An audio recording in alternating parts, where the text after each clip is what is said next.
so proud of Jamaica because Jamaica is a very small little island. And those Olympians make me so proud that we're this big now. Basically because I'm a Jamaican, so you know I have to be proud of them. Everybody do them things, so them great, isn't it? Right now, well proud. I'm proud of being Jamaican at this moment.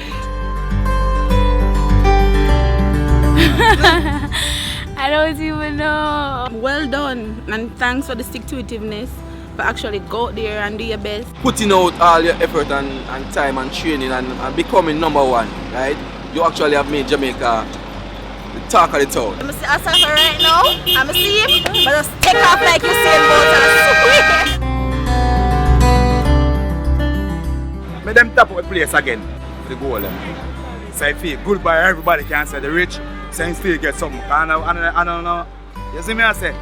Well, I just party and enjoy myself. That's it. Yeah. Come with that type of one. There should be a statue for Bolt and place it right at the National Youth Park. Alright. Usain Bolt. Yeah. Big up to him. We want the motorcades, we want the big parties, we want something nice in the arena and in the stadium. Give the athlete them land. You understand me? Them own things. Give them a start. The most gold medals is something I say in recent times in Jamaica are probably of all time. So I look forward for the Jamaica government to do something special. Want everybody come out, every school, every community, every church, want to come out. God, them deserve it, trust me. Record, yo, whoa. And who's got the best start?